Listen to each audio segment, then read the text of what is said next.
Welcome to the Bourbon Life Podcast, your source for all things bourbon. Join your hosts, Mark and Matt, as they drink and review bourbons, share news about upcoming events, interview the who's who in the bourbon world, and, most importantly, bring you along for the fun of living the bourbon life. Now, here's your hosts, Mark and Matt. All right, everybody, welcome back to another episode of the Bourbon Life Podcast. I'm your host, Mark, and with me, as always, live in the Bourbon Life Studios tonight is my good friend, Matt. Matt, how you doing?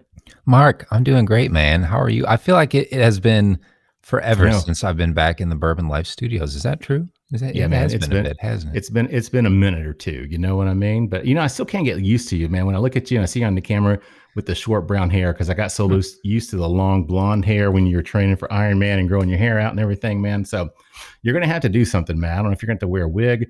You're going to figure something out, because it throws me every time I see your face now. So.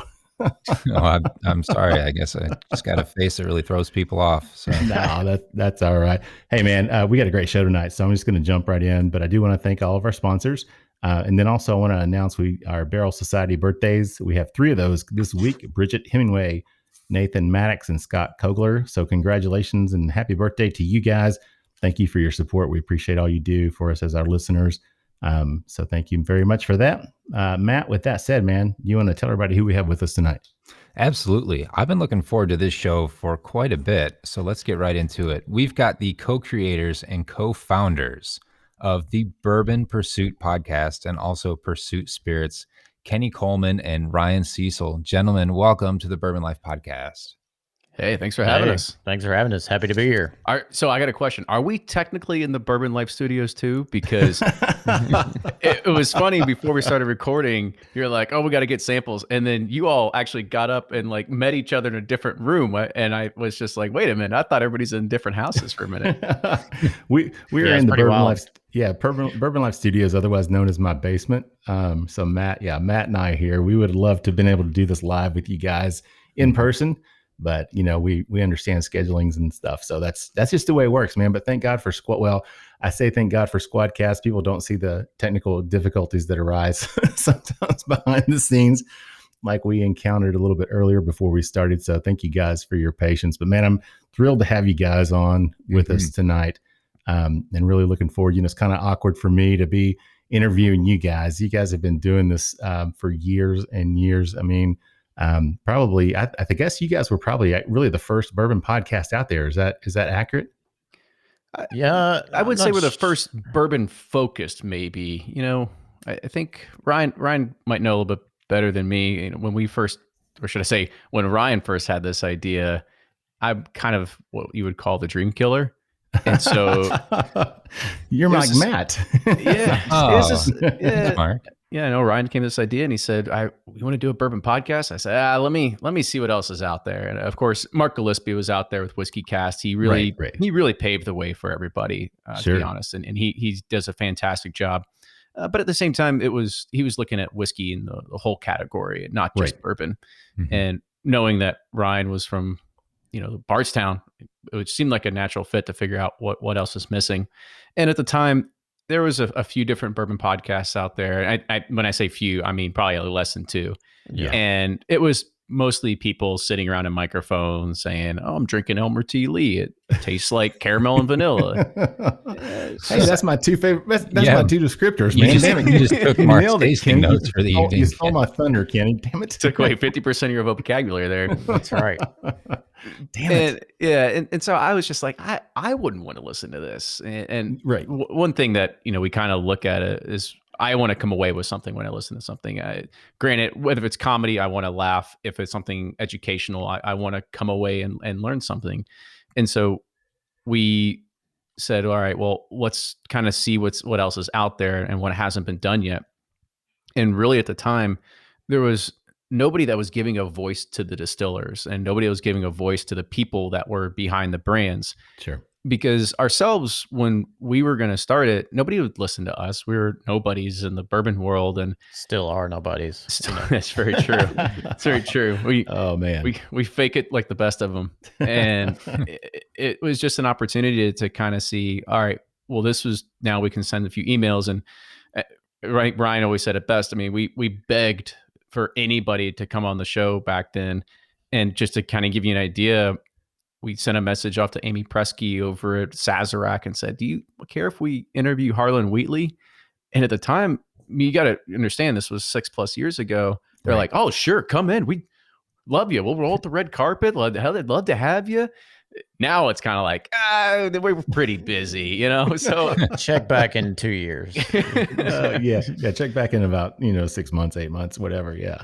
Yeah. So that was kind of the genesis. It was really a way to give voices and transparency behind the brands that people love, they care about. If you want to know more about Maker's Mark, where would you learn about it? You'd have to either go to some event, you'd have to go to their website, but there is no way that you have an immersive hour experience, listening to Bill Samuels Jr. talk about how he revived the brand and all this other kind of stuff. And it was just some of those things that we were able to capture some of those stories and really bring them out to the audience. And I think that's what really started to resonate with people. And we've made a few different changes to our format and the way we do things over time, and just tried to keep things fresh and interesting. And thankfully it's been a good recipe for success. And that's the thing that we continually do is try to find new and interesting things to talk about, or, even less of bringing on other bourbon personalities. And I think we're getting to the point now where people actually care what we say, which is kind of amazing.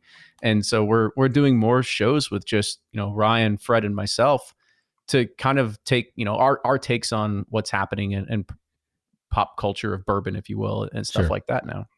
Yeah. No, that's really cool. Go ahead. I was going to say, when, bourbon, this community and industry is about, there's a lot of characters and there's a lot of stories. And, if you went on a tour or read a magazine article or the website, it's very like, just like refined to like a pitch, it's not like intimate, Right. Whereas you go to an event, you meet these people, and it was such a, they have stories for days. And so it podcast is like, looking back, it's like the perfect medium for people in the bourbon industry because they have so much stories. But at the time they're starting to change, but they were very old school. They're like, oh, we'll spend our money on a bus ad, a bus, or a bus stop, and it's like, what, and they're like, what are podcasts? That's right. Crazy. But I think it's turned out to be like the perfect medium for the bourbon industry. Yeah, that's great. I mean, I appreciate that as well. You guys talking about Whiskey Cast. I mean, obviously he paved the way. You guys paved the way. For us, there's no question about it. I've listened to you guys for years and enjoy your show and enjoy your content. So it's really fun to be able to have you guys on, and, just to number one, to just say thank you guys for what you've done and what you've allowed other people to do. I mean, you've opened up a lot of opportunities for us and for other podcasters out there to do this. Well, I appreciate it. Yeah. Yeah. It's hard to imagine, Kenny and I in our basement 6 years ago to be what it is today. It's supposed to be just like a winter project. And as Kenny says, a dream killer. But what it's turned into is pretty incredible. And we're super grateful for that. Very, very cool. So real quick, before we get much deeper, let's talk, because we always do 3 different expressions on the show. So we've got the first one poured up. So if one of you guys just want to jump in and tell everybody what we're going to be drinking here.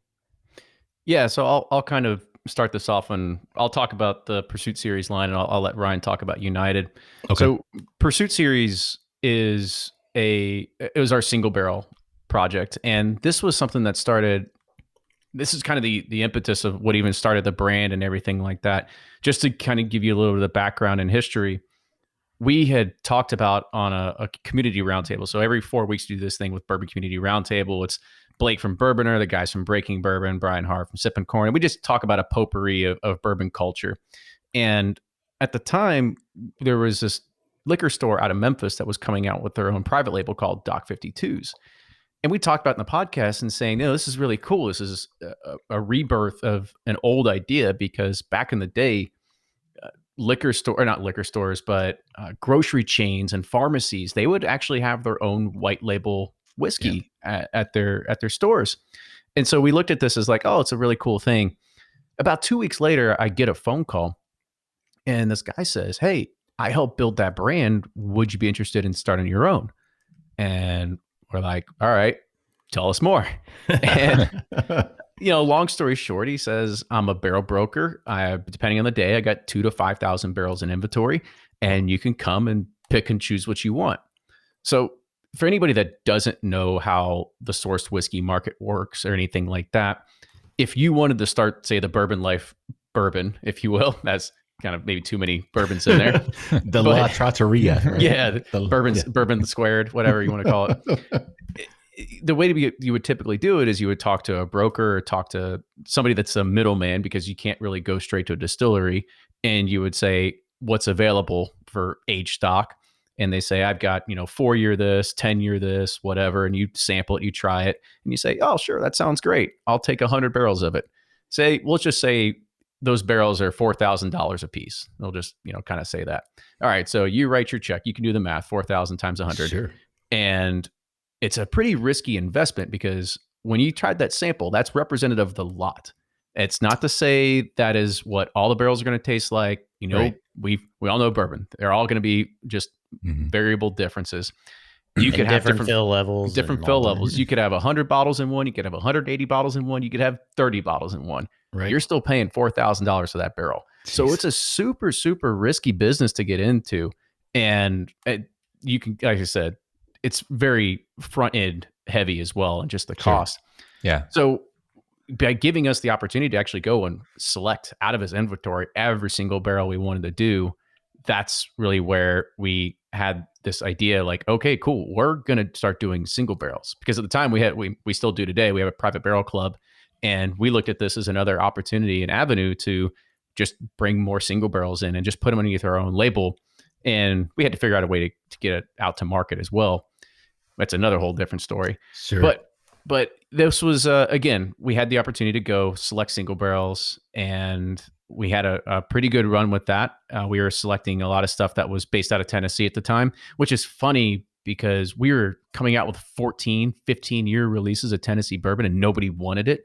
And now everybody wants it. You can't have it. So right. It's just one of those things that kind of makes you want to go back in time and say, gosh, should we buy more of those damn things? We turned down a lot of them. It's like, why did we turn those down? Wish we had those. Oh, tell me about it. But this was also an opportunity when we saw this to say, all right, well, we also have an avenue. I mean, Mark and Matt, like you all, we have microphones, and we have the ability to sort of cast out there to the world what we're seeing inside of bourbon as well.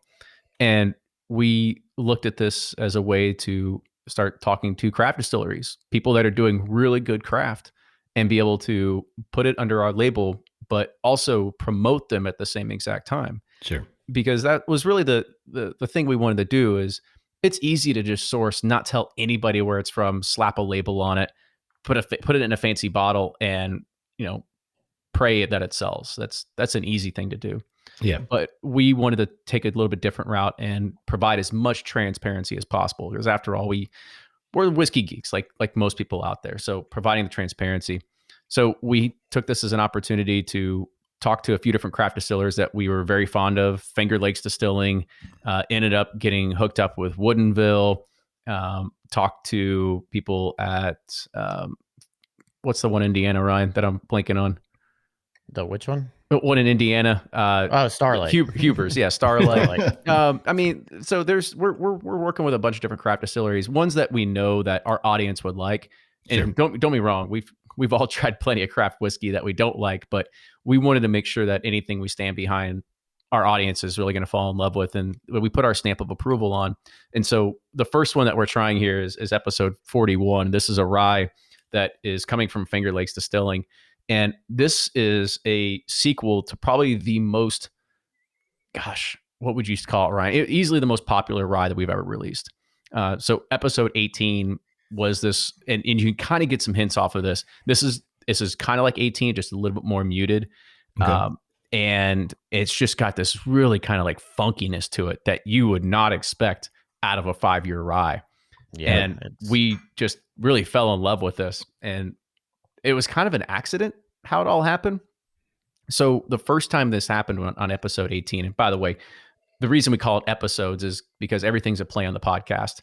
And right. So episode 1 was barrel number 1, episode 2, barrels number 2, so on and so forth. So episode 18 is barrel 18 that we released that also happened to be a rye from Finger Lakes. And so we purchased this barrel from Finger Lakes. It didn't taste anything like it did when we released it. When we transferred it to Memphis, is where our bottling operation was, we were able to just let it sit there for about a year and a half. And in a span of a year and a half, it completely changed. And it got this like buttery lemon crust kind of flavor to it that we were just blown away with, because we had never tasted anything like that. And so the same thing happened. We bought the same exact mash bill, same exact type of barrel, transferred it to Memphis, waited about a year and a half later, and the same magic happened. And so that's magic. Yeah. So that's what you're tasting right now in episode 41 in this 5-year rye. So it's 103.1 proof. So the thing about Finger Lakes Distilling is that they go in at 100 proof, which is a very low entry proof. Yeah, no kidding. And yeah. You get a lot more of that barrel characteristic and a lot more flavors out of it at a barrel proof offering. And that is one thing about Pursuit Series, is that everything is uncut, unfiltered, and it's about as close as you can get from the barrel to the bottle. Very nice. Yeah. The cool thing about this Finger Lakes, so like when you go up there, they kind of, looks like a Scottish distillery, but they have like open air fermentation. They do things like a little bit like the Scottish way, but like these ryes, when we tried them, I was like, this doesn't have like that spearmint, minty, like piney kind of taste that you're used to with the Indiana ryes. It's got more of this like blueberry, funky fruitiness, like strawberry. It's like got so many different fruity components, and then a little buttery, pie crust, as Kenny was talking. It's just something that's so unique that I don't know. We love it, and our fans, they loved episode 18. And that's one of our most like hyped barrels we've released so far this year to date. Very not cool. this year, but to date. Yeah, Matt, what are you picking up on this one, man? Well, first I gotta ask: are you able to comment anything on the mash bill? Is this like an Empire Rye around 75%? Or something? I would totally comment it if I knew it. I don't know off the top of my head, though. Gotcha. No, it's actually an 80-20. This one is. Okay. It's an 80% rye, 20%. So it is barley. an Empire Rye. There you go, Matt. Yeah. Hey, what do you know? I don't even know the definition, but it's got so the nose at first, I was kind of picking up like the typical caramel and vanilla. I almost wondered if it had more of like a bourbon nose, a little bit subdued, but then as it sat in the glass, and Kenny and Ryan, hearing you all talk about this story of how it completely changed as it sat in Memphis for a year from when you first tasted it, the nose has completely shifted on me. I'm getting more like fresh baked bread out of it. I get a lot of graham cracker, and then that fruitiness is coming through. It's almost like a toasted sugar, like a pixie stick fruitiness that comes through, like this really, really sweet, like juicy, luscious fruit coming through on the nose as well. Yeah, I agree, Matt. And it's funny because you Ryan, you said that there's no that typical minty, spearminty, flavor that you kind of pick up on some of those ryes. And that was the first thing I observed. It was like, I don't get that mintiness that a lot of times you pick up, but you do get that fruitiness. And I can't put my finger on what it reminds me of, but it definitely is it's a very nice nose to it. Very, very easy. Very nice. It's not overwhelming. And you said it's at 80-20. Is that right? Is that what you said? You think? Yes. Okay. So yeah. So we'll come back to the palate on that. So let's talk about you guys. We talked about a little bit about the bourbon, the podcast. We talked about the brand itself a little bit. So let's talk about you guys. I mean, how did you guys talk about your background? I mean, just kind of share with everybody, if you don't mind, take some time and tell everybody a little bit about who you are, where you're from, and really how you got to where you said, hey, we're going to start a bourbon podcast. Ryan, I'll let you lead that one. Okay. Well, all right, I'll bore you, and then Kenny can wake you back up after. No, so I'm Ryan, obviously, but grew up in Bardstown. Bourbon didn't matter my whole life. I was surrounded by it. Always liked it, but never was like, engulfed in it like we are today. But anyways, I'm an entrepreneur. I have 2 other businesses that I do. I started a lawn care fertilization company here in Louisville, and then a mosquito control company. And what led me to the bourbon podcast was I'd listened to a ton of podcasts on businesses, just like self-improvement. I love like Tim Ferriss. I love Joe Rogan, podcasts. And Is Joe Rogan about self-improvement though? Well, yeah, he's about self-improvement. Depends which episode, which guest it is. Could be comedy, could be political, could be self-improvement. But anyways, bourbon was starting to this was in 20, I don't know, 2015. It was starting to get when we launched, but 2014 is kind of the idea. But I could kind of see this trend, and I'm and all my friends, in Bardstown, they're ramping up production, and I start seeing this stuff, and I'm like, it's how can we get a part of this bourbon stuff? And then, I'm big into food too, and so I was listening to food podcasts like cooking and all this stuff. I love Top Chef. But I was like, there's no bourbon podcast. I would love to listen to one because I'm out in my truck all day. Right. And so, I talked to Kenny. Kenny, we had become friends through our wives. He'd come to my derby party. He'd make this mint julep batch that's everybody would rave about. It actually knocked him out one time in his own. It was, but true story. But I knew Kenny, he was in the tech background. He was a public speaker. He had I was like, I have this idea, but I don't know how to execute it per se. And so I knew that he could help me in that regard to get it to not just us in a basement to where no offense that you're in a basement right now. I was going to say that like my basement, kind of like Mark and I do every week. Yeah. Times are different now. Let's not get it twisted. Remember, Mark, you recorded with us, and where were you? You were in my basement. I was in your right? basement. So, that's right. So we haven't changed that much. Yeah. So he's really taken this idea, and me, it was me pushing it, and then it was him, and then it's now it's him and Lauren and Fred. We all make a great team, and where it's we've never made it about us. We're always like, what's the listener interested in? What's interesting to people? We do reviews now. We never wanted to do reviews because we're like, we cringe at think people think what we think about, but our audience wanted it, so that's what we did. And Kenny's really good at engaging the audience and asking them what do they want to listen to, what are they interested in, and so that's been a really good. It's been a great community and a win-win for everyone. Yeah, definitely. Kenny, what about you, man? Yeah, well, let's see how far we go back here. I was born. I was born in Columbus, Ohio, actually. Okay. So I'm not a native Kentuckian. However, I did move to Kentucky when I think I was pre-kindergarten. So I was pretty young. So I consider myself Kentuckian. I don't claim Ohio State or anything like that, even though that's all my family. They bleed scarlet and gray. The Ohio State. Yes, they will be sure to correct you on that one as well. And for me, I have as Ryan said, I have a big background in tech.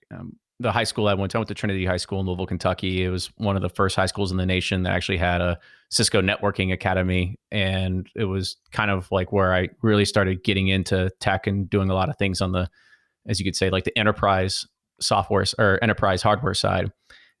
I'd been into computers and doing stuff way before then. I mean, when I was my summers in middle school, me and my next door neighbors, we sit there and build computers in the summer. I mean, that's just what we would do. So that was, I always had a knack for it, if you will.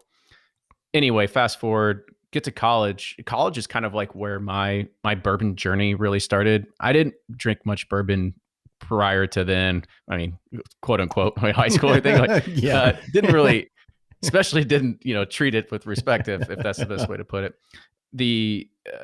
But really, I joined a fraternity at the time, and when everybody was going out and giving their seniors the $20 so they can go and bring back an 18-pack of Natty Light, they wouldn't do that. They would bring back handles of Kentucky Tavern for everybody to drink, and it was just kind of known as the big bourbon fraternity on campus. So I was I wouldn't say I was forced into it, but I lucked into it, I guess you could say. Sure. And that really kind of just I was at the point where we would go to bars and just drink bourbon and Cokes. I mean, that's all I would drink pretty much throughout throughout college.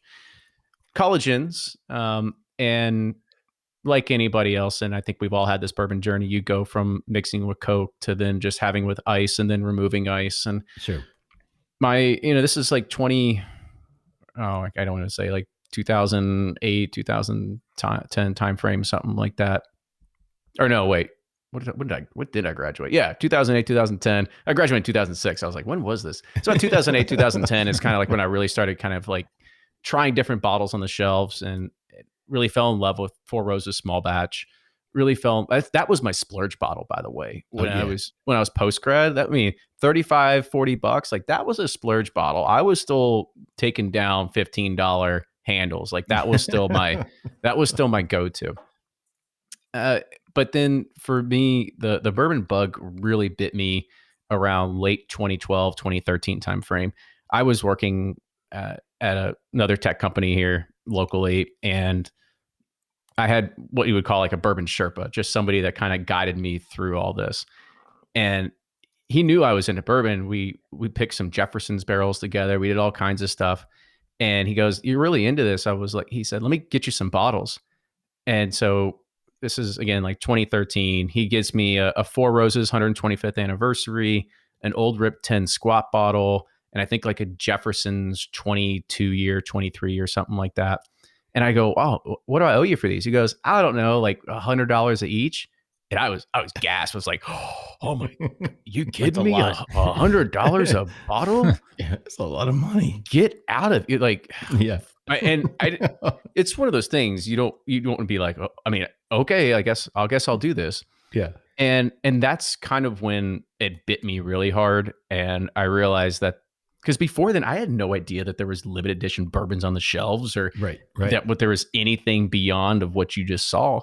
And so that's when I started really getting into it, found Facebook forums, found some few people locally. And that's when the real hunting started for me, and just started acquiring everything I possibly could. And, you just find out about just the whole array of things. I remember getting on a Facebook forum and seeing Willet and wax bottles, and I'm like, where is this stuff? I can't wait to go find this. And I remember the first time I found it was at the Party Source up in Cincinnati, and I was like, "Oh, I'm so awesome! This is so awesome!" I scored a bottle. I had no idea that the entire time I could just drive an hour down the road to Bardstown and just pick up as many as I wanted in a glass case. I had no idea. Like, that's how naive I was. I had no idea. I was just uneducated about it. Sure. And so, again, at this point, Ryan and I, we kind of befriend each other through our wives, and he comes to me this idea of the podcast. And as we kind of said earlier, it's just kind of when I started looking into it, and I said, okay, I think we might be able to have something here and take a little bit of a different format than what anybody else is doing. So that's kind of the long short of it, if you will. Yeah. But as Ryan said, I have a background. I work for VMware based out of Palo Alto. So I have a big tech background. I do technical marketing for them. So I go to conferences, I speak, I do presentations, and really I try to make light bulbs turn on in people's heads and introduce them to software and things that we're building and stuff like that. And so very nice. Having the tech background, I think really helped us in regards of, getting the show off the ground and kind of, really kind of just getting it kind of launched and going, and the tech background still coming into play every single day with everything we're doing too, because there's a lot of spreadsheets that make all this magic happen as well. No doubt. We could have used your tech support earlier too when we were trying to get everything set up here. Too bad we were all together. But all right, guys, we're at the end of round one here. I'm sorry we ran over a little bit, but wanted to get your stories for sure. So let's talk about, Matt, the what you're picking up in terms of the palate and the finish on this one, on the rye. It's got a big, nice spicy palate right on the front. I get a lot of that peppercorn, some little bit of baking spice, almost like a touch of ginger, or like anise or something like that coming on the front. And then Ryan, that's funny. You said that you didn't want something minty. I get spearmint on the palate of this one. I do. I get spearmint coming through with it, and then a really nice, like, sweet honey and peppercorn finish. A nice long finish too. I think the spiciness is. Yeah, it's crazy how spicy this is. And the weird thing is I'm picking up almost like a chocolate on the finish. And I don't know where that's coming from, guys, but I don't know if it's something I had earlier today, but for some reason I get almost like a cocoa. And I'm like, I've never had a rye. It almost reminds me of kind of like a single malt that I've had before that has a little bit of a malted, chocolatey kind of finish to it. Must have been from that fudgesicle you're eating. Call me crazy, man. No idea where that's coming from, but that's what's coming across to me. So Yeah, that's what's fun about these Finger Lake rye. I mean, every time you drink them, you'll get something different. They're wild. It's a gobstopper. Yeah, it's fun. Awesome. Well, guys, I tell you what, let's take a quick break, and we'll get a word from our sponsor, and we'll be back in just a minute with more with Kenny and Ryan from Bourbon Pursuit and Pursuit Spirits. Everybody just sit tight, and we'll be right back. Hey, Bourbon Lifers. When you're out hunting for those hard-to-find bottles or just enjoying the distilleries of Central Kentucky, you're going to work up an appetite. And when it's time to refuel, we suggest that you visit our good friends Rebecca and Eric Burnworth at the Stave Restaurant. Located at 5711 McCracken Pike in Millville, Kentucky, close to Castle and Key and Woodford Reserve, the Stave Restaurant is just off the beaten path, nestled on the banks of Glens Creek. With a newly redesigned menu, Chef Kyle Klatka prepares amazing food each day featuring an elevated Kentucky-inspired cuisine. You can take our word for it. The food alone is worth the trip to the Stave. With a full-service bar, great bourbon flights, and signature cocktails, the Stave is the perfect place to catch up with friends after a fun-filled day of touring the local distilleries. And you can even purchase bottles of bourbon to take home with you while you're there. Make sure to follow the Stave on Instagram and Facebook at The Stave Kentucky, or visit them online at thestavekentucky.com to stay up to date on everything that's going on. The Stave Restaurant is a bourbon lover's paradise, right here in the heart of bourbon country. All right, everybody, welcome back to the second round of the Bourbon Life Podcast. I'm your host, Mark, and with me, as always, live in the the Bourbon Life Studios. It's my good friend. The Basement Life Studios. The Basement Life Studios. My good friend, Matt. How's it going over there, Matt? Hey, Mark, I'm doing great, man. You doing all right? Yeah, man. Having a great night tonight. Having a lot of fun. You know, it's great to get to talk to guys that you respect and you look up to. So, I mean, I appreciate you guys being here tonight. Tell everybody who we have with us so they know who I'm talking about, Matt. Absolutely. We've got the co-creators and co-founders of the Bourbon Pursuit Podcast and Pursuit Spirits, Kenny Coleman and Ryan Cecil. And I think to say that these guys have paved the way for what we're doing would probably be the understatement of the evening. Yes. So, it's been really a joy so far. We're only one round in here, but to hear about what you guys have done and your philosophy of giving a voice to more than just what's in the bottle, but what's around it and the people that go into it. And I think that's such a big part of it. So speaking of, we have got something poured up here for round two. Do you like that segue, man? Matt's keeping us on track on this round. That's good. So if you all want to, he's a real pro at this. He is, man. He is. Yeah. He's great at steering this ship. I'm just going to step back and let him take control. And I get about 5 minutes an episode where I do something right. So spend it wisely. Oh, man.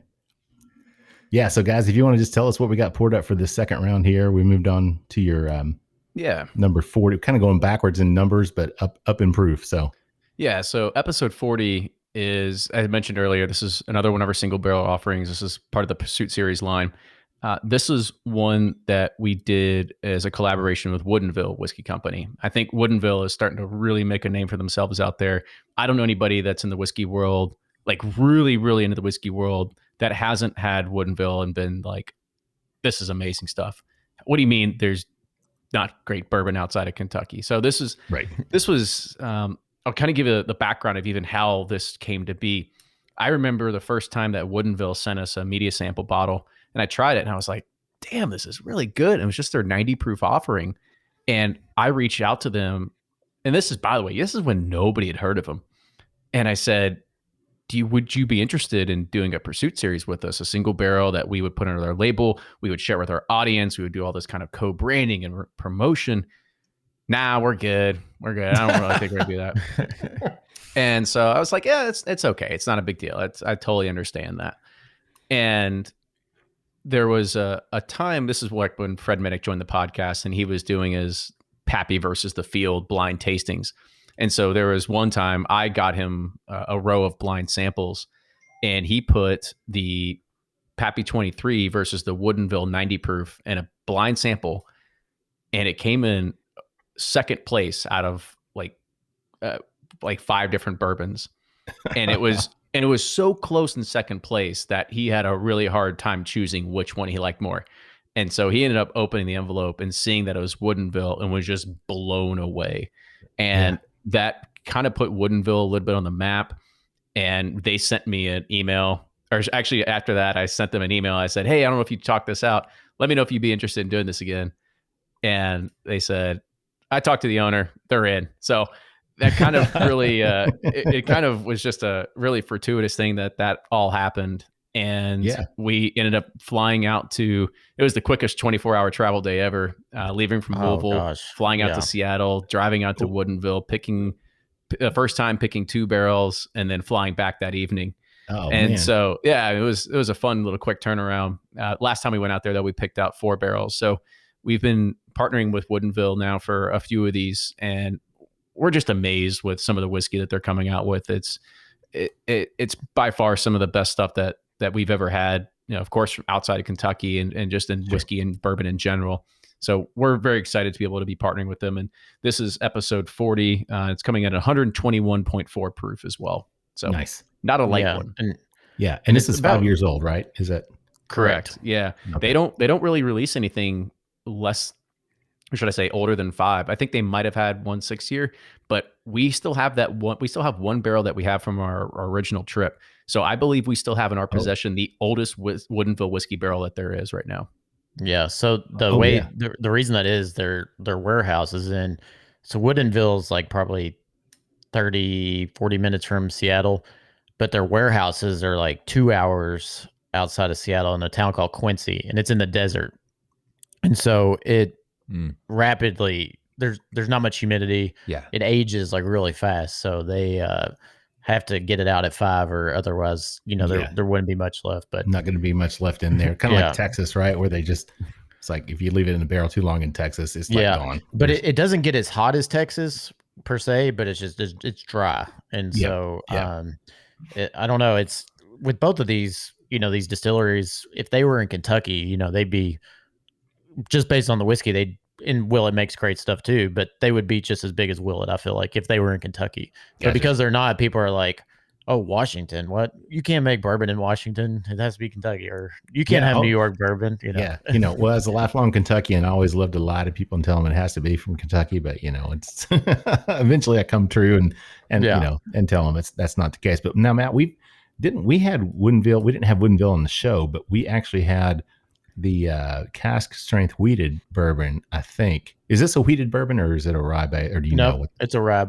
It is. Okay. Because they have the wheated bourbon too, I think, don't they? At Woodinville. Do you guys know? Or they're doing all kinds of stuff. Okay. They have, but their main is high rye bourbon. Is it? Okay. All right. I was gonna say, because we had a wheated bourbon, Matt. I think that was with Eric from Scotch and Time or whatever, when he was out here last year, sometime. And he had a bottle of that Woodinville, and it was a cask strength wheated bourbon. Man, I think we both were kind of blown away with that, and that was the first time I'd ever heard of Woodinville. So yeah, I understand what you're saying, Matt. What do you pick up on the nose on this bourbon? I got a big nose of caramel corn coming through at first, and then there's a lot of stone fruit. Pick up a lot of plum, a lot of fig coming through with it. Kind of like red wine type fruits as well. Maybe like a little bit of currant in there. Nice. I'll say caramel and vanilla. How's that? It sounds like every other bourbon. That's the way to go, Mark. You can't go wrong when you say that. You can't go wrong. I'm killing it, Matt. What can I say, man? You're on fire tonight, man. So there is one unique thing that we do like to do on our bottles. And of course, coming from the podcast world, we're all familiar with the idea of show notes. Making sure what you're listening to in the podcast, so you kind of give an idea of what you read about what you're going to listen to. But we also do show notes on our labels for these Pursuit series as well. And it's kind of our spin on tasting notes, but we do it in like a one-liner. So we do it pretty quickly. So this one in episode 40 says, "Don't leave this on a windowsill. It might be mistaken for apple pie." A collaboration with Woodinville. So we try to find one prominent note that when we're sampling these and we're trying them, to kind of create a fun little twist on what you're going to get out of the bottle. Because what's one thing that don't be wrong, like we know that these are not $20 bottles. Like we have to price these at a way, because single barrels suck. They're very labor intensive. And we try to also set anything that we're doing on the craft side in line with the SRP of what the distiller is doing. So these are typically $75 to $85 for these bottles. Sure. And it would suck to spend $75 on a bottle and have no idea what you're getting yourself into. So we like to be able to put something on the label that kind of gives one little tasting note of really what we find in it, and just put a really fun spin on twist on it. So, we talked a little bit about the podcast earlier. So I was kind of curious. I wanted to go back to that real quick. Ryan, you had the idea, you went to Kenny, kind of like I had the idea. I went to Matt, and Matt was like, no, we're not going to do that. And I'm like, and the funny thing is Matt's a lot younger than I am, but we met at a bourbon release.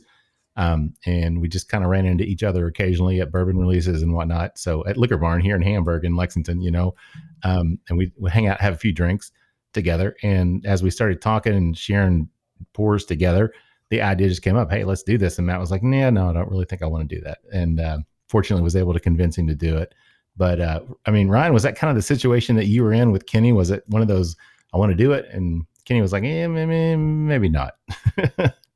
Yeah, definitely at first. Like I remember we recorded 2 first episodes in my basement. And then at the beginning I was like, well, I got these guests, down in Bardstown lined up. You want to come? And he's like, no, maybe not. I don't know. I got something going on. And you're like, all right, well, I can handle it, So, and then, but then he started, he was like, well, maybe. And then he started sending out emails, and Fred actually kind of gave us like, he let us come to the Churchill Downs to do the Legend series. Yep. Oh yeah. And Harlan Wheatley was there, and then Kenny was like, "Hey, we're gonna come down and interview you," and he's like, "Sure, email my, Amy or whatever." And yeah. Sure enough, they said yes, and then from there, Kenny started just blasting emails like every day. Kenny gets his mindset on something. It's like, look out, there's no stopping him. Like, nice. My email inbox would just had a flurry of guest requests. I'm seeing a lot of similarities here between Mark and Kenny. It's funny. It's the early hustle days, but but you got to, man. There's no doubt about it. You got to, and you've grown the podcast. You say it in your tagline. It's the official podcast of bourbon. It really is. You guys are the podcast of bourbon. There's no other way to say that. Self-proclaimed, but yeah. No. I think echoing what Mark would say, I don't think there's any doubt that you are the official podcast of bourbon. You're the first one I started listening to. You're often where I go to find great information because you all have it. You've experienced it. You have the knowledge in the industry, and I would absolutely reiterate what Mark is saying. It's true. Well, I appreciate it, guys. Yeah, I appreciate it. Yeah, you're welcome. And then so you're doing the show, talking about the brand and talking about the barrels, and then so somebody calls you out of the blue and they're like, "Hey, we can help you out." So that was really the beginning of the Pursuit Spirits then for you guys. Is that right? Yeah, that's kind of really how it all blossomed from there. We didn't know we were going to do this. This was never set in motion. We never had an idea of what it was going to look like. And just to give you an idea, it almost never happened, because when we talked to the broker, I talked to him. I'm like, okay, well, tell me what you got in stock. And he goes, oh, I got some Kentucky stuff. I got some Indiana stuff. But the only thing that's really of age right now is Tennessee. And we're like, we're good. We're good. We're Kentucky boys. We're snobs. Right. We're not going to do that. And he said, listen, just meet us out for drinks one night. I'll give you some samples. If you don't like them, then that's fine. We'll go our separate ways. But if you do, then we'll work from there. And so we met at Hell or High Water in Louisville, Kentucky. It's like a speakeasy that's downtown. Yeah. And he gives us a shopping bag full of, I think, three big samples. And at this point, I think the gears are starting to move in his head a little bit to say, I think we might be onto something here. But I said, well, let's just make sure we like what we taste first. So I think it was like the next day or the day after that, Ryan came over, because I'm very good about getting something in the mail and not touching it until Ryan gets over there. Because I was like, we have to experience this together. And we'll talk about that. I'm bad about that. I have to taste it immediately. So I said, all right, well, let's go ahead and take these samples. And this was the year that Henry McKenna won, best bourbon on the globe or whatever it was. Yeah, right. Whatever Fred did to, really blow that up. Thanks, Fred. And so I grabbed a bottle of Henry McKenna 10 year. And I said, if any one of these samples is better than Henry McKenna 10 year, we're going to do this. And we went through all three. And I can't remember which sample it was out of the three, but one of them was just like, wow, this is amazing. This is really good.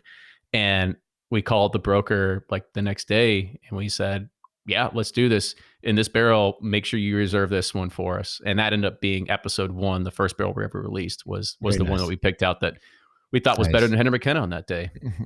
Very nice. We thought we were going to go down and buy 1 barrel, and then we came away with 3, and I'm like, how are we paying for this? How are we doing? And then on the way home, I'm like, we need to buy warehouses, build a farm. My dad's got property. We need to scale this thing. Yeah, you got a whole distillery in mind. You're drawing plans on the back of a napkin. It's like, yeah, we're going to set it up like this. So you bought 3 barrels. Did you have in mind? Did you know? Okay, we're buying a barrel. It's like, who's going to bottle this? Who's going to market it? Who's going to ship it? How are we going to pay?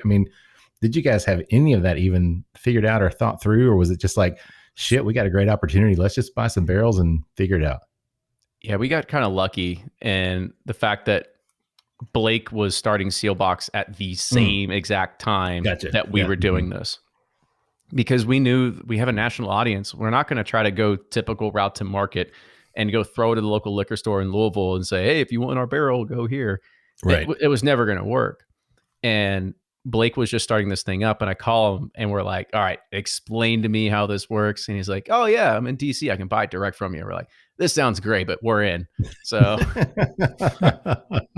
we'll figure out the legal details later. But that was just, it really kind of started that way. And we were honestly, I think, his first stress test, because the first time, we had a pretty great Patreon community at the time. And we released our first private label episode 1, and 180 bottles sells out in like 3.5 minutes. Damn. Wow. And this is before he had Smoke Wagon, and he had all these things that now sell out in 3.5 minutes. Right. And he really got to see what it was like to have a 2-person operation, having to fill 180 boxes and then trying to ship them around the country. And this is also a time years ago. Right around Christmas. Yeah, right around Christmas. Yeah. And this is time years ago when you could ship to Kentucky. You can't ship to Kentucky. You can't ship to Kentucky. Like, everybody was changing their laws overnight. And so packages were coming back to them. Some were getting broken. And it was just like, we're like, this business model is never going to work. We're totally screwed. But we stuck with Blake, and he was able to work out a lot of those early bugs, if you will, and just kind of iron out a lot of the wrinkles. And now we've got a pretty great system in place, and he's a very crucial part to what we do today, and making sure that we can get it to as many people as we can across the country now. Yeah. And then, like, for the traditional distribution side, like, I would have a friendship with Drew Colesveen from Willett, and I just call him and I'm like, who do you use in this state? Who do you use in that state? Who do you use? And he sets up the relationships. He makes the introductions, and then so it's kind of nice. And now we have distributors contacting us, and unfortunately we don't have any product to sell them. But one day we will. But it's been a wild ride. So when you guys are picking these barrels, then are you looking for specific flavor profiles and things, or is it just whatever speaks to you guys at that time? You think this is going to be the hit, this is the one we want to do, so let's just do it? I have to tell Kenny no, and then I say yes. No, I'm kidding. And then sometimes I have to tell him no. Yeah. We just want something, it doesn't matter. There's not like a particular profile. I know I will try to find sweet oak barrels for Kenny, because I know he likes that. Whereas I tend towards the like sweeter, fruitier side on the flavor wheel. But I don't know. We have a pretty good, I think our palates together are pretty good, because we like both ends of the spectrum, and together we pick some we both like, and it appeals to a lot of people. But there's no like one profile really. We just we're pretty picky about, because at the same time we're in the bourbon media, so we can't just throw something that sucks, because we don't want people, I'm insecure. I don't want people talking about us. So we're like, it has to be really good. I don't know. We've tasted a lot of good whiskey, and not to say that our palates are better than anyone's. We've experimented and tasted a lot, so it's got to meet those standards. Yeah, when we used to go to Memphis and we would taste all these things, but we would taste, they would have 40 or 60 barrels rolled out for us, and we would roll through 40 or 60 in the span of 2 days, and that's what we would select from. And we rejected about 70% of what we tried. So 70 to 80%. We were really picky with a lot of the Tennessee product that we selected, because don't be wrong, we knew we were already going in an uphill battle trying to sell Tennessee bourbon to the masses, but we wanted to make sure that it was stellar. It had to be something that you couldn't find anywhere else. And so that was kind of the thing that really stuck out as, we had to be really picky on the selections that we were doing. Yeah. Now looking back, I wish we weren't as picky. I know, because now we can't get it anymore. Yeah, you can't get it, right? Yeah. So speaking of the flavor profiles that you're interested in, Matt, what are you getting on this one in terms of the palate and the finish on it? The palate, it's really hot right up front. I can taste that it's 120, 1.4. I like that. It's got a isn't it nice entry to the palate. And then I get, it's funny you had said apple pie, because I can't get the apple out of my head, but I pick up something tart, and I also get a sweetness with it. I almost get like strawberry rhubarb, I think is kind of like the balance I get from kind of a sweet and a tart. And it's got a nice hot, spicy finish with it as well. Good. It for 5 years, I think it drinks a lot older. It's got nice oak coming through to it, and a good maturity as well. Yeah, I'd agree with that, Matt. And I really like the spiciness on this one. It really just, that is what dominates my palate on this, is the spiciness from the beginning to the end. I like the way that it really lingers on the palate and just kind of coats the whole mouth. I get that tingly sensation all over. So yeah, really, really good choice on this one, guys. And this is the episode number 40, right? How many episodes are you guys at right now? 44, I believe, is what we released. And, speaking of that tingling sensation, I get the same exact thing when he calls me and I see that on my screen and I see his name. And it's like, it's a tingly sensation. It's a tingly sensation. Yeah. So how often do you release on the Pursuit series? How often are you releasing this? We aim for every other month. Yeah. Right now it's kind of random because we're kind of strapped on inventory. We've got a few things that we've got lined up for the second half of this year. But one of the things that will be changing with the Pursuit series line is that we are now out of glass for that particular line. So if you ever see it, it's kind of like in this Parker's Heritage-esque type of bottle. Right. They no longer make that in 750 mLs. And so that means we have to change. So we're going through a repackaging exercise right now to basically shift everything to one glass, and which is going to be using our United glass. So we've just got a little bit of a packaging situation in front of us, but yeah, we should have some of that done by the end of this year, hopefully. So we'll wrap it up here in a second. Just one more question on this round. As you guys have been working with these different distilleries, and I'm going to put you on the spot, do you have a favorite? I mean, is there one group, is there one distillery in particular that you guys just absolutely love to work with in terms of what they're putting out? Or can you answer that question? Ryan, if you can't, that's okay.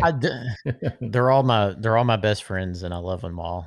I got you. There you go. I guess, but probably the more interesting and fun one is just because they're smaller, they're able to do so many different things as Finger Lakes. They have because they're small, they can do 5 barrels of this, a small run of that, or this and that. And so they're always sending us stuff. It's like, well, here's our 8-year cherry smoked malt thing we did, what do you think? And you're like, well, this is incredible, and we'll take 2. It's just fun because they give us 4.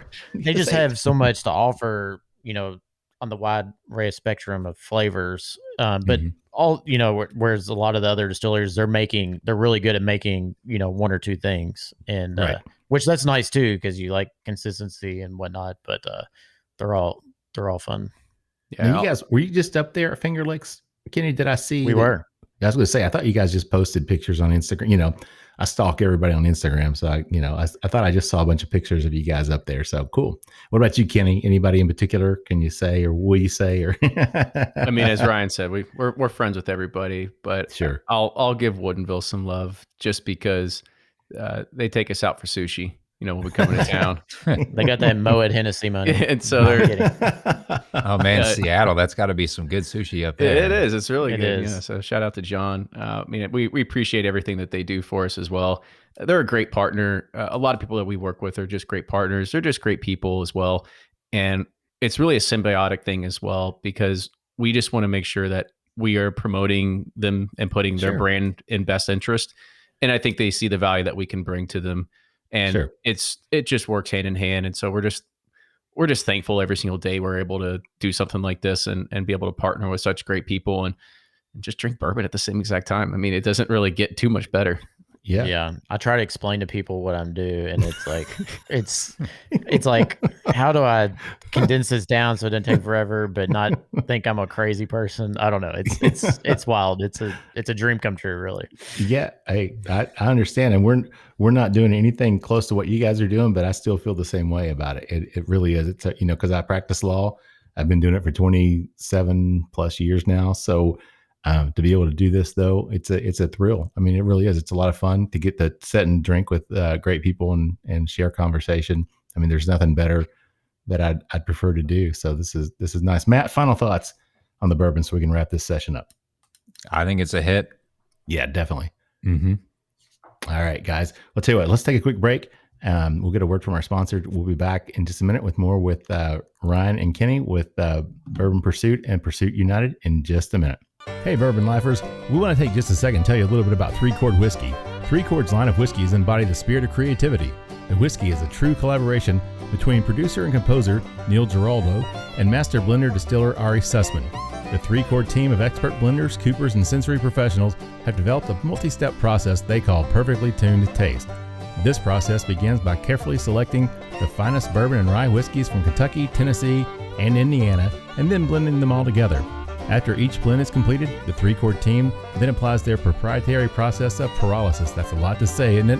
Which involves heating American oak to precise temperatures to release specific flavor and aroma compounds. Then they use another proprietary method called rhythmic disruption process, and that's more than just playing music to a bunch of barrels, which integrates all of those related compounds into the blended spirit. Finally, each small batch blend of 3 Chord is evaluated by a trained sensory panel to ensure an uncommon depth of flavor, character, aroma, and a perfectly tuned taste in each bottle.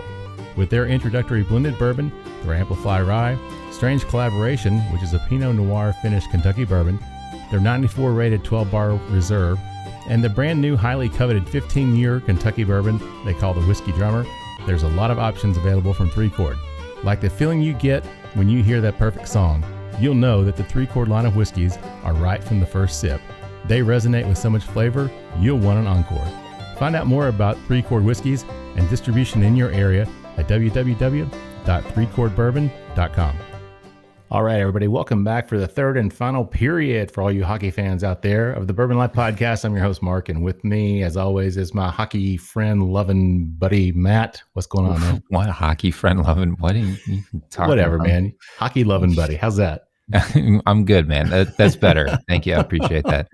But I'm doing great. And as we always say, you, our listeners, you all have made it this far, so you best stick around for the exciting conclusion and round number 3 with the co-creators and co-founders of the Bourbon Pursuit Podcast and also Pursuit Spirits, Kenny Coleman and Ryan Cecil. Gentlemen, welcome back for round or session number 3, and let's get right into what we've got poured up. Well, we'll do that. I want Ryan to lead this one because I feel like this is Ryan's baby. I do a lot of the spreadsheet math. Well, okay. So what led us to Pursuit United was, we were doing the Pursuit series. Those are great. Single barrels are awesome. But like Kenny had talked about earlier, they're a huge pain in the ass. You got to get single labels for each one. You got to do individual small bottle runs. Everything is just inefficient and expensive. And for years, our barrel broker, who was our bottler too, he's like, you'll have got to do a small batch. And we're like, no. Our goal is to do like 12 single barrels a year, maybe 24 if we're lucky. And that's good. He's like, I think you are missing out. You need to do a small batch. And we're like, well, give us something we can work with. And for years, he would be like, I got this 3-year MGP. I got this 4-year Tennessee thing. I got this and that. And we're like, okay. But finally, he had this Tennessee bourbon that was about 3.5 years at the time. And he's like, I really think y'all would like this. And so we're like, yeah, right. And so he sends us a sample, and I think Kenny, he says he waits for me to drink it, but I think he had it on himself by himself. Because we got burned so many times. We're just like, whatever you say, like, because we know. Because he would always be like, hot off the press, I got this new stuff in. You should try. And we try. I'm like, no, it's breaking news. Not good. And then, not good. Yeah. And then so, anyways, Kenny's like, hey, the sample they sent us is pretty good, and I was like, well, all right, I'll be over Thursday, I'll be the judge of that. No, I'm kidding. But so I tried and I was like, damn, for 3.5 years old, this is really damn good. And so I was like, well, I think this would make a great base for a small batch, for a blend. Yeah. And so, and he had plenty of access to it. It wasn't 4 at the time, but it was about to turn 4. And we had some, we had some Kentucky barrels that we had accrued from a Kentucky distillery, obviously. And then, so I was like, well, we could do a Tennessee Kentucky blend, that would be kind of cool. And so I started working on blends on that, and they were pretty good. But the hard part about the Kentucky side was like, well, we don't have access to it all the time. It's, it's sure. It's you either have a barrel broker would call us and say, okay, we have 100 barrels of this 5-year, 100 barrels of this 12-year. And then you're like, well, can I try? And they send you a sample. And by the time you get back to them, they're like, well, it's gone. Yeah. And so I was like, this is just going to be tough to scale. And then too, I was like, a lot of other people are doing Tennessee, Kentucky blends, barrel, which does a great job at it. Sure. And everybody else. I was like, we have this partnership with Finger Lakes. I think it would be cool to like have, and they have some funky flavors and some good, unique flavors. I thought it'd be interesting to throw into the blend. And so with last year being COVID, I had a ton of time. 2020 being COVID, I had a ton of time to like just tinker and blend and practice with 100 ml beakers and doing this and that. And so after about, I don't know, 6 or 7 months, maybe 8 months, I kind of got it dialed in where I had the Tennessee, Kentucky, and the Finger Lakes. And I'd take it over to Kenny, and he was like, man, this is really good. But then we couldn't access those Kentucky barrels. So I was like, how are we going to scale this? We can't do Tennessee and New York bourbon. We already went down the Tennessee path with the Pursuit series. How can we get something in Kentucky that we can scale? And I was like, we had just reviewed like Chicken Cock Rye, I think, and which Bardstown Bourbon Company is making. And it was only like a 3-year rye. I was like, gosh, they've been distilling for a while. I bet they have some bourbon that's about to turn of age. So we have a great relationship with them. We've done some podcasts with them. So I sent a message and I'm like, hey guys, this is what we're doing. We're really looking for a Kentucky opponent. They come in, they bring us in, we come, they give us all these different mash bills to try out that are turning of age. And Kenny and I are like, we can work with this. And so we found one that we really liked and we put in the blend and we were like, this is it. And then we can start to scale this because they had so much of available now, but they had a pipeline for the next 3 years, and we can start laying down new make to secure our future for this product. And so that's what Pursuit United is. It's a blend of, Tennessee bourbon, Kentucky bourbon, and New York bourbon. I won't tell you the exact ratios, but I can tell you, we can disclose the Bardstown Bourbon Company and the Finger Lakes. The Tennessee stuff is we cannot. It's a contract distiller. We have but we know where it's not. We know where it's not, right? It's not in Tullahoma though, where we started our Pursuit series with. Matt, it's a joke. Look on the back of the bottle that you've got there. You got the sample bottle out there, right? I do. I think it says. Does it say on the back? I don't think we put it on there, but we definitely we definitely put in all the marketing. Yeah, on the marketing stuff. That's right. I'm sorry. I was looking at the marketing earlier. I love it. It's like not. It's just and it's so funny. People not in the whiskey industry, they were like, why are you saying it's not in Tullahoma? What does that mean? Not in Tullahoma? And I was like, just don't worry about it. We just wanted to let everybody else know that understands what we're saying. So, but I love that. I saw that today. I was like, yeah. And so the goal with this was like, okay, we have the single barrels that are cask strength, barrel proof, but we wanted something that could be affordable and offered a ton of flavor and that didn't just blow you away with the barrel proof. It's something that a whiskey geek could enjoy on a daily basis, a daily pour, and it's something you could share with people that are non, bourbon geeks. Where you give one of your family members or a friend just getting into it. If you give them that wooden bill, they'd be like, "Oh, yeah, it's so hot. I can't, I can't taste." But so that's kind of the I kind of rambled there, but that's the genesis of the United. No, that's great. I mean, that's a great story. So, Matt, this is it 108? Is that right? Correct. Correct. Yes. Okay. Yeah. So we kind of step back a little bit from the Woodinville, what you're referring to earlier, which, usually when we do the show, we go in order, but I really wanted to save this one to the end since this is batch number 2, right? So this is only the second release of Correct. of the United. So, so that's really cool. Matt, what are you picking up on this one, man?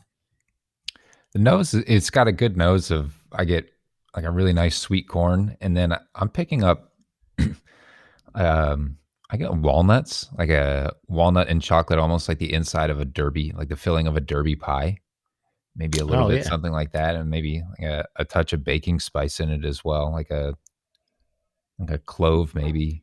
It's funny because when I first poured it out, I was getting and this, I hope you guys don't take offense to this, but like a bubble gum, a very sweet, almost like a bubble gum kind of flavor to it or nose to it. And now that it's set out, I'm actually picking up a little bit of a leather, on the nose. I don't know if you guys get that, which usually is like I usually get that off of older bourbon. So, so everything that's in this though, what can you talk about the ages, what the whiskeys are? Yeah. So everything in here is a 4 to 5 year blend so far. Okay. All right. And I kid you not, if we could show you the cask strength version that's coming from this Tennessee distillery, you would think it's coffee. Like that's how dark this stuff is. Okay. And it's amazing. Like the flavors and the richness and the darkness that's coming out of it. Okay. I got a ball of it here. Yeah. So nice. Wow. Yeah. It's just one of those things that when we saw it, we're like, this is where we really have something. And Ryan, and by the way, we have to also preface this that ourselves, we would both go back and forth making blends. And I think after like the second or third try of me giving something to Ryan, I just said, I'm done because his were blowing mine out of the water. And so I just said, there's what's the point of me trying anymore? So I said, I'm just going to do what I do best and try to do the math behind all this.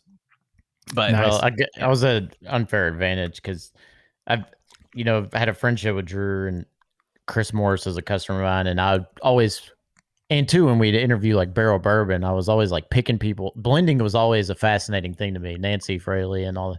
And I was always like picking their brain, like what's their method, because it was always like, how do you make all these different barrels blend together to like, and so I was able, and that's this whole United and whole series is really just all of our podcasts coming together and like what we've learned from everybody it's the United is a culmination of that. Like, we just took what we've learned from everybody else and we thought that worked the best. And that's kind of what we've came up with here. Well, with your experience and pedigree, this might be like the world's smartest bourbon. I don't know about that. Damn it, that's a good line. Can we use that one? Yeah, absolutely. If I took an IQ test, it'd say otherwise. But. I'm a big soccer fan. I love Manchester United. So, the name for me, it's like, yeah, it's United. I love it. So, but no, it's a great name and it's a great bourbon. I mean, I'm really enjoying this, what you guys have managed to put together here. Yeah, Mark, I'm a big soccer fan too. And I think when Ryan and we were coming back from Tennessee one time, and I think it was after a blending exercise where we just kind of nailed everything down. And we were brainstorming like, what is this name going to be? And you just go through the catalog of ideas of marriage or just what would blend be. And I said, nobody's ever used the word united yet. And I think it's really cool. And that's maybe one of the things, a future marketing opportunities, we'll get some soccer scarves made of Pursuit United or something like that. Nice. I got like a FC Cincinnati scarf over here in my office hanging on the wall. So I'll get the Vuvuzelas. No, please do not. Oh my God, that World Cup when they had those down in Africa, South Africa, wherever it was, I was like, Jesus, please stop using the Vuvuzelas. Yeah. Do not do those. So Matt, let's talk a little bit about the palate and what you're getting in terms of the finish on this one. The palate has that corn is coming through. I'm getting a little bit more fruit on the palate too. It's got a nice spice up front, but there's some fruit coming through and more of the oak and that leather that you're talking about, Mark, comes through on the palate. I need another second with this one though. There's more there. Oh, that's fine. Yeah, we'll come back and revisit that, man. I just kind of jumped into that because I was thinking about it. I love the spiciness of it. There's a nice spice that comes through. It's not quite as spicy to me in terms of what your the Pursuit series, the bourbon, but it is a nice spicy. And it's 108, but I don't want to say it drinks below 108, but man, this is something I think you could set and you'd end up drinking a lot of it and not realize that it's dangerous. It could sneak up on you. I really think this one could sneak up on anybody drinking this. So it's really nice. Yeah, I mean, Ryan, I think Ryan did a great job, coming up with this blend and slowly perfecting it. And as to kind of what Ryan said earlier, the goal of this is not to be something that's a big one and done kind of thing. Like, this is something that we're going to help build the brand and build the business off of, and really have it to be an item and a staple. And this is really our flagship offering of what the brand is really going to all be about. And so really it's more analogous to saying, going in store and seeing Weller 107 on the shelf, or Elijah Craig, or New Riff, or Wilderness Trail, or Rabbit Hole, or any of those, kind of just staple offerings. Like that's the goal of what we're trying to build with this particular line. Yeah, very nice. So this is at 108. So is it proof down then on the blend? Did you proof it down, or is it just yes? What? Okay, all right. Yeah, and we didn't have a proof in mind. We knew we kind of wanted to be like 100. We wanted to be above 100, but we didn't know where. But it just happened to, it's funny. We got it nailed down. Then I took it to Drew and I was like, "Hey, can you proof this for me?" Because he had one of those fancy hydrometers. Yeah, right. It's like, "Hey, it came back at 108," and I was like, "Perfect. It's not 107. It's not 101. It's not 110. Right. So it's like it's something different. So something a little different. So that process though, the blending.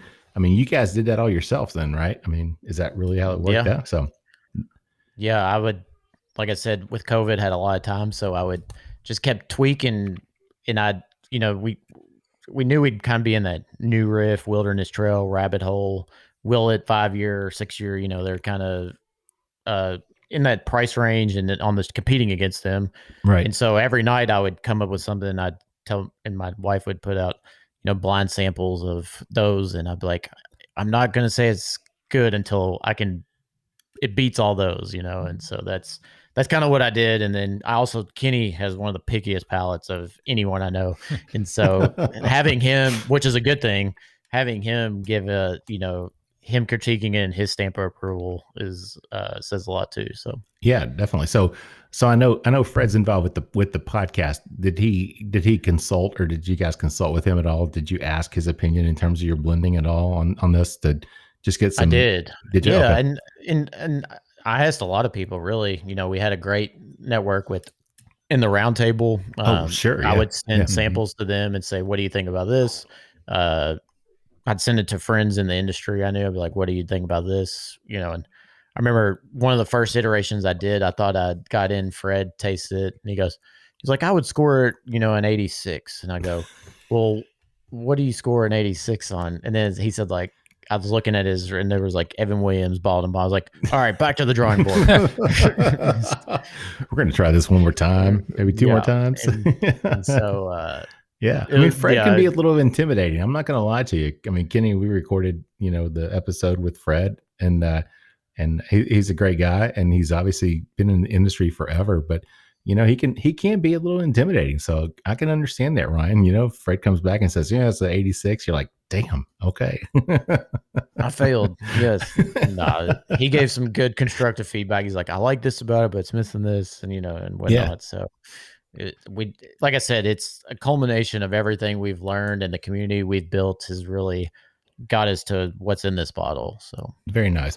Now we had Dan and John Hargrove from Bardstown on the show a couple of weeks ago. And I know that they do, distilling for a ton of different people, and they got all these different recipes that they can work with. Are you guys, when you're working with them, are you guys just taking what they're already making, or did you guys get to sit down with them and walk through that whole process to say, we want this, and this char, this toast, this everything? How did that work out? Mark, I'll tell you a funny story. Anytime we go to any distillery, and we're talking about laying down new make, everybody says, let's make a custom mash bill. And I always say, let's not, because no kidding. That sounds stressful as all get out. Yeah. Because I know what your product tastes like at 4 years old, and it tastes great. I just want to keep doing that. That's what I want. Yeah. I'm very risk adverse when it comes to that side of things. You're the dream crusher, right? You're the dream killer. That's true. The last thing I want to do, I mean, if I change anything, I change like something by 1%. So like you wouldn't know a difference. But I mean, it's just one of those things that we knew that we liked the 78, 10, 12 mash bill that was coming from Bardstown. I mean, it was great. Right. It worked well for this product. And so we know that our IP is not the mash bill. Our IP is the components that go into the blend and the different ratios. And that's what creates it in the, the amount of water to dilute it to 108 and everything like that. So that's really where our IP comes in for it. So that's why we don't really care to sit there and try to create some custom secret mash bill, because that doesn't really matter. We just know that when we had to create the product, we had to know what it was going to be like at 4 years. Now we have to, do our best to guess what we can do here in the next 4 to 6 to 8 to 10 years and replicate and scale that even further. So it's the idea, and we called it the first when you said that this is batch 2. Yeah, we call it batch 2 because this is just what happened to come out, because it was the second batch that we had created. But we're not going to sit there and put on the label that this is batch 2 or batch 6 or whatever. The idea is that it is just an everyday item on the shelf. You go pick up a bottle of Weller 107. It doesn't say this is batch 3,422 on it. It doesn't say that. It's just a bottle of 107. Yeah, we will eventually get to the point where we will be able to put laser codes and stuff like that on the bottle. So at least people will know the year that it was produced and stuff like that. But the goal is that we are going to create this consistent flavor profile every single time using the same components and everything like that. Okay. Now we've kind of, again, got it all in the spreadsheet, but we have the business plan in place. So by the year 2030 hits, that it's going to be 6 years for all pieces of the components inside of United. So each one will be 6 years old. Right now, it's going to be a blend of 4 to 6 for the next few years, but we will get to the point where it's 6 years completely by 2030. Great. So we'll save some for single barrels. Save a few for single barrels. Yeah. Nice. So that kind of answered the question then. So you are not blending like with your single barrels. You're just picking out what you find unique, what you find interesting. This is actually going to be, you're blending this to a profile that you want to be consistent with. Yeah, just like picking up something like Eagle Rare or anything like that. I mean, that's really the goal with it, is to try to create something that is consistent. So when you want a bottle of United, you don't have to say, I really wish I had, this old batch of whatever it was. No, I mean, it's going to be the same thing, the same components, the same flavor profile, same distilleries. People always ask us, are you going to switch it with a different distillery? Like, no. Like, that's not the point. Like, the point is we hope not. Yeah. Yeah. You hope we don't get to that point, right? Yeah. We hope they continue making whiskey for us. So then, because we're at the end of round 2, round 3, I'm sorry. I don't want to hold you guys too much, but I'm just curious, looking forward into the future, will there be a specific creation by you guys? I mean, is there a goal in mind that you want to do your own mash bill, your own thing, or is it just going to be continuing what you're doing right now? So far, it's going to be continuing down this path for a while. I mean, we're currently in a fundraising effort right now, and we're putting down close to 1,300 barrels a year is what we're doing of new fill. And of course, we'll be doing somewhere between 10 and 12,000 bottle runs now for the next few years. But 2026 is going to be our first scale point. We're going to be looking close to 90 to 100,000 bottles when that comes. Oh. And then slowly scaling up, because that's when it starts hitting 4. And then we're going to keep holding barrels back until we have more of age. And that's why I said by 2030 comes around, everything will be 6 years in the blend. So that's really the process and the goal for United. But we do have United Rye, which will be coming out later this year as well. So we're partnering with Sagamore Distillery as well as Bardstown Bourbon Company to create another kind of unique rye where it's a Kentucky and Maryland handshake. And so it's going to be, again, another one of Ryan's babies and creations over here. And so that's really the next thing. After that, we'll table it for later. We've got a lot on our plates. So we'll have a fun single barrel, program too, eventually, because we'll have, 3 different components that, in the different ages that you can, essentially come and, pick your component that you would like, or of each product. So it'll be interesting because we'll have, the 3 different mash bills for United and the 3 different mash bills for United Rye. Nice. that we'll all have, to play around with too, moving forward as well. So then, Ryan, there really will be a warehouse on the family farm down in Bardstown, right? I mean, we're heading... Well, we thought of that, but then damn BBC, their cost of goods or their cost of doing business is so good it's hard to justify doing. Yeah. They got the economies of scale. That's what the more you learn about this business, it's all economies of scales, and the bigger you are, just the better cost savings you have. So. No doubt. So Matt, all right, let's close it out here with some the palate. You kind of talked about it a little bit earlier, but you needed a little more time. So what'd you get on that? Yeah, I did need a little more time. It's got really good spice up front. I like that right on the front of the palate, and then it lends way to I get honey, and the flavors that come together. I can kind of best describe it as it kind of tastes like baklava, like honey, a little bit of like the phyllo dough. Ooh, and I like baklava. Like a nutty pistachio or a walnut coming through with it as well.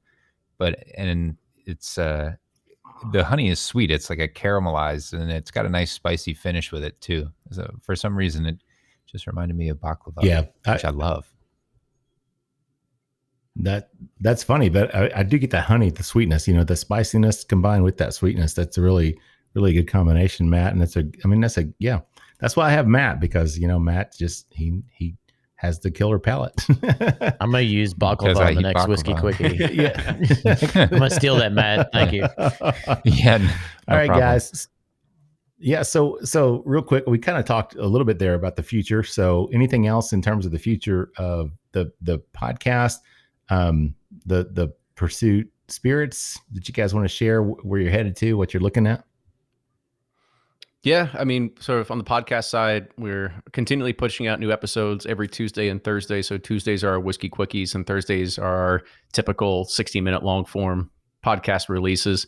And with that, we've got a really well-oiled machine in regards of what we've done. We've got tons of interviews already recorded in the hopper. We actually have all of our recordings that'll be done until 2022 at this point. So we're lucky to kind of have that done, but we're always waiting and talking about the next great thing. Of course, that's why we have the community roundtables to talk about, what's hot and what's new in bourbon, every 4 weeks and stuff like that. So on the podcast side, just continue to see, more releases, new personalities, some of the great old personalities that have been on there before. So, and of course you can look forward to hearing Mark in the future on there as well. Since we recorded one with him there too. Yeah. That was fun. I had a great time with you guys, man. That was a lot of fun. I was a little, like I said, I was a little intimidated when I pulled in and saw Fred standing outside. I was like, oh, wait, Fred Minnick's here. Yeah, I had to throw you. I had to throw you off your game just for a minute. Yeah, that ascot scares everybody. It was the ascot. Yeah. So, in terms of where people can find you guys, not just the podcast, but your Pursuit Spirits and things. Tell everybody where they can find that. Yeah, you can follow Bourbon Pursuit first on pretty much all the socials: Facebook, Twitter, Instagram, and TikTok, and then we can follow Pursuit Spirits as well on Instagram, Facebook, and Facebook, Instagram, and Twitter as well.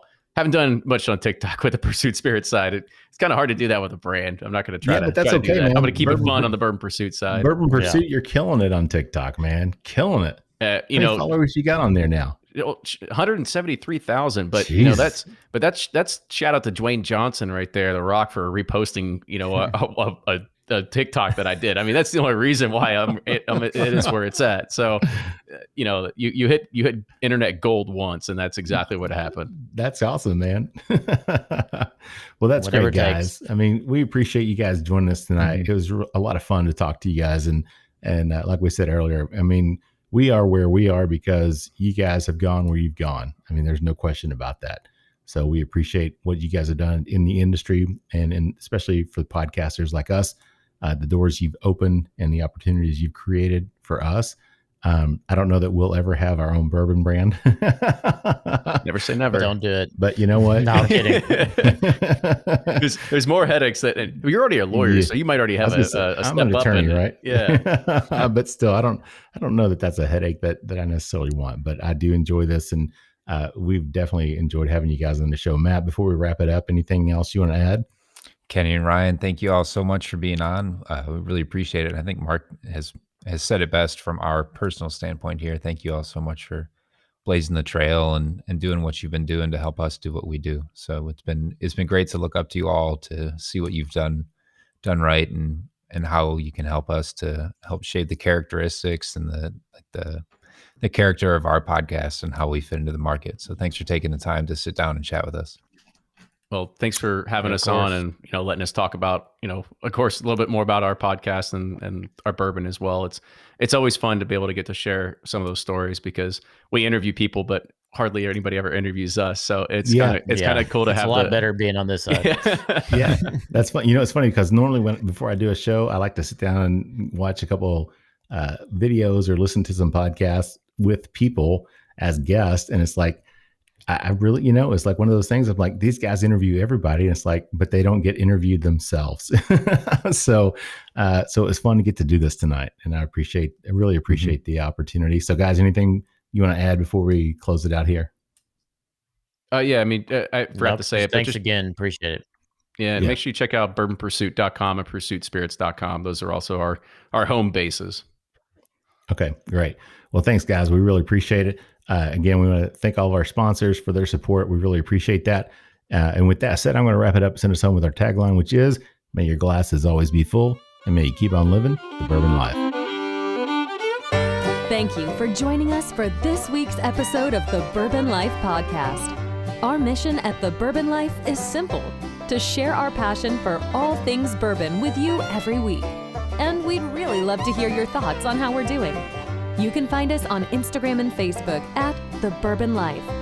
You can also contact us by email at thebourbonlife@gmail.com. And you can always find us on your favorite podcast platform. If you have a moment, we'd love it if you would rate us and give us a review. So until next week, we hope your glass is always full and that you keep on living the bourbon life.